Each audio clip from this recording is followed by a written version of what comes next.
And I'll tell you why. I feel that the rate of external change is moving a lot faster than the rate of our change. Hello and welcome to the Goodman Podcast. Today we have Rashmi Sharma all the way from Bangkok. And as it happens, we're currently both in the same city. So that's pretty awesome. And Rashmi, welcome to the Goodman Podcast. Tell us, who is Rashmi? Thanks, Raj. Pleasure to be here. I would introduce myself as a leadership and well-being expert, and I work at the intersection of AI leadership and well-being, and just I nerd out on those things. So I heard you say about being a lifelong learner and being in the corporate world. And as we know, in the last 2, 3 years, now in 2025, January, we're seeing ourselves in the middle of a revolution. I would say after the Industrial Revolution, this has been the revolution we've all been looking very closely at, especially as leaders. And as leaders navigate this whole new change with AI, some of them are nervous. Some of them are saying there's a big opportunity. How do you see leaders effectively navigating this change of AI? Anything which you have picked up from your corporate life or anything you're doing right now? Perhaps you can help us educate leaders in this space. Um, thanks for that, Raj, because this is a great segue to the topic I love talking about as well. So I'll tell you something. In 2019, I actually left my job to do a startup, and this was in Singapore. And I was trying to build a digital AI coach for first line managers. And when I say try, so I've always been an entrepreneurial person, and I've always had like a little something on the side throughout my corporate career. But this time, I kind of took it full time and did it. And when I say trying to build, is because at that time, of course, AI was still there, but the generative AI had not hit us. And what we basically built is a machine learning, algorithm. And then we realized that basically everything which is saying AI led is actually machine learning, and the real AI had not hit. And this was 2019. And cut to 2021 November, I receive a call from the person I was working with in 2019. They said, Rashmi, what you were trying to build can be built now. And I'm like, let's do it. And within 2 months, we had built a digital AI coach for managers. So that shift is so recent in my memory that I can imagine that just to grapple with the speed of change, and I'm seeing it in the organizations, I'm seeing it with the CXOs I work with and all of in my workshops. A lot of people fall along the spectrum of either they're like super scared or either they are like almost delusional that AI is going to solve everything. And, so somewhere on that spectrum, I'm at like cautiously optimistic because, and I'll tell you why. I feel that the rate of external change is moving a lot faster than the rate of our change. And I think my message to leaders usually is this, that if we want to get ahead of this and if we want to really help, ourselves with the age of AI, we need to increase the rate of internal change. So leaders would do good to increase the rate of internal change, which is about learning, curiosity, adaptability, all of those things, and help teams sort of get towards that. So that's like the broad mindset. You touch on a great point there, Rashmi. In fact, like yourself, I've been doing a lot of workshops around the world, and when I talk to leaders, especially within mid-size or enterprise level, actually even SMEs, I mean they're not different. There is a bit of an inertia there to and a real resistance to change, and that's a bit scary because you know what's happening today, and perhaps some of us are less aware of it. But what do you feel will make great leaders in this AI era? For example, in the mindset of change, adoption, or perhaps something different. What do you think is going to really distinguish good leaders from the great leaders in this space? What we're seeing, Raj, is the future of leadership itself is changing. So earlier, when it was a leader having all the answers, telling people what to do, or just generally being ahead of the curve, I think that gap is closing extremely fast. So, and especially with AI coming in, all the low context jobs of analyzing data and crunching and looking at multiple data points, AI can do much better, right? So I think all the low context jobs will be taken away from the leadership's plate, and it'll be high context things. So for example, decision making, judgment, pattern recognition, and some of those things. So I think great leaders will be able to do that very well. To be, somebody once told me, that if you're a bad performer with AI, also you're going to be a bad performer, right? So good leaders are great in terms of doing all of that, but great leaders can actually get that judgment, decision making, emotional intelligence, be really good at that, and then they can leverage AI to really empower themselves. I love that. Very powerful. I love that. I think, I mean, the one thing which I completely agree with, even more than like, I think you articulated the way I will be using it multiple times, I know going forward, is if you're a bad leader, AI is not going to help you. It's not going to rescue you. You still will suck at a job, right? So that's a very interesting point you made there. Saying that, if companies want to get from good to great, taking Jim Collins' notion of good to great, how can they really adopt AI to make them better? Do you see any trends there which can help them really adopt and become better leaders with AI, or a mindset change, for instance? Hmm. And very good fortune of meeting Stephen Bartlett at a conference recently, and there was one thing which he said which really stuck to me, and it was about that the answers of business problems in future is not going to come from books. Like basically, the problems we're going to face has not been faced before, and the answers have not been written. So everything which leaders will face, they'll be facing for the first time in their career. This is the fastest we've seen this stuff around change in our lifetime, at least in my lifetime, right? So what will differentiate them is if they are able to really have the humanness angle, the intuitiveness, the experience, the judgment, and they are constantly learning. And there is a couple of things which are essential. So of course, the future skills, you got to keep learning all of that. I think one thing which doesn't get talked about enough is just the well-being piece of it. So at least in South Asia, Southeast Asia, Raj, the numbers are terrible from a mental burnout, stress perspective.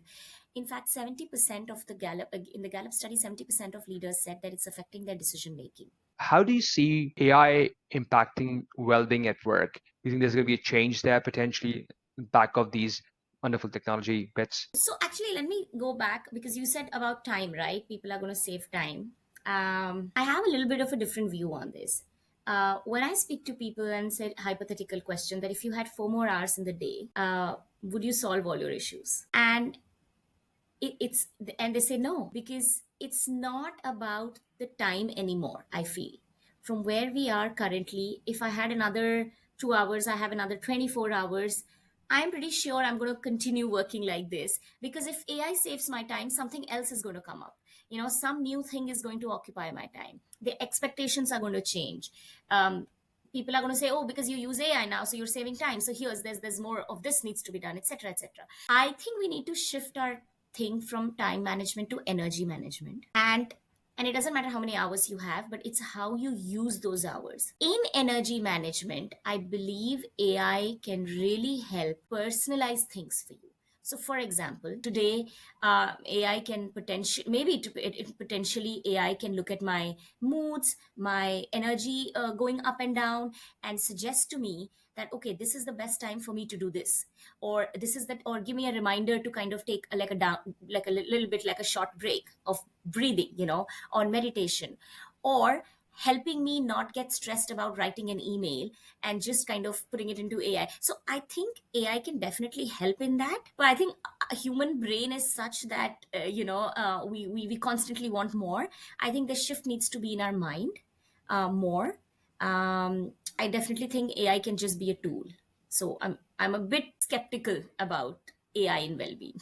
Is there any contrarian or perhaps early piece of advice for leaders in understanding mental stress or burnout? Maybe this is something which you have seen, which you can give us advice on, additional to what you just gave us before. It's a nugget which can help us to be more efficient. One thing I've noticed, Raj, that most of the leaders think of mental health as clinical, and unfortunately, in our region, it's been like that, right? So go to therapy if you're depressed and anxious and all of those things. But there's study after study showing that 90% of the people feel they're struggling, but they're not going to go to a clinical therapy session. That's not so. Why don't we? So if leaders can be proactive about it and make sure they have their mental health at an optimum level. Now, whether it's by having a purpose at work, family, running, meditation, whatever, but if they can kind of take control on that also, not just physical health, I think they can just avoid a lot of things like burnout and stress and all of those things for themselves and their team as well. And some of this work I do is also in alternative healing therapies, which have been shown to be scientifically very good in actually reducing anxiety and stress and things like. So I think that's something which is a bit unusual, but I think it's gaining a lot of traction now. When you say alternate healing therapies, can you use examples of what they might look like? So, like for example, sound therapies, sound bath, breath work. These are all our Eastern healing techniques. To be honest, therapy is a very Western concept, which has been imposed on our cultures where people don't talk so much. South Asia, Southeast Asian are not people who are very articulate about their emotions.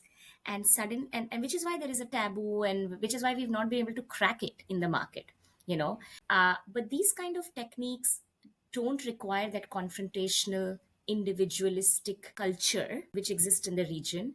And they are scientifically proven to reduce depression, anxiety, all of those mental health things. And it is a very culturally and socially relevant setup. I'm so sorry. It's a culturally and socially relevant setup. So today, if people who do breath work, people who do sound healing, things like acupuncture, Chinese medicine, these are all things from this region which help you feel well, but they are not mainstream yet, and that's what I'm trying to work towards. Let's see. That's amazing. And by the way, I mean, I'm big into all of these things you Really? mentioned: breath work, Oh, yeah. acupuncture, dry needling, you name it. I mean, I like to be be a fitter Yeah. version of myself. So, So uh, you tell me, do you feel a difference? I mean, I guess if you're into all of this, you must be feeling something, or something must be triggering you to do this. so at one point in my life, I was 105 kilograms. Today, I'm Mm. 74, and a big part of that is to be a better version of myself, of to be more present as a leader, but also for my family as well, and be in touch with my emotions as well. I mean, just to give you the example, I was talking about it. My 4-year-old daughter recently came back home, and she was telling me how she feels, uh, and she often talks about her emotions, which has been Yeah. taught at school at a very young age. So she's like, I said something to her like, "That makes me very sad." At her age, when I was 4 years old, I didn't we even we know didn't that was learn a all of thing. this. Yeah, we didn't learn all of this, right? Absolutely not. It was something which was like something we had discussing and talking about more in our teens, perhaps, at least for me. And Yeah. so just to see that at 3 or 4 years old is fascinating. And, I can see that they will be better human beings because they are in touch with their emotions so early on. Exactly. And it's a leadership quality, basically, right? Definitely is, and it's so powerful. That has been that's what it's all about, really, isn't it? It's about being able to articulate, to feel Mm. things, to make a change, to as you mentioned, to also be somebody who is having that sort of learner's mindset, social Yes. mindset. So Yes. I can see that all these are going to make a big impact on our lives, and some way AI might or might not help. I do feel bullish about AI being something which we'll rely on to showcase or sort of indicate that there is a challenge in the company or organization. Yeah, yeah, absolutely. That's fantastic. Well, Rashmi, it's been a fantastic conversation. Thank you for your time and your insights. Where can we learn more about you, Rashmi? Online, perhaps. The best way to get in touch with me is via LinkedIn, Raj. So I try to be fairly active on LinkedIn.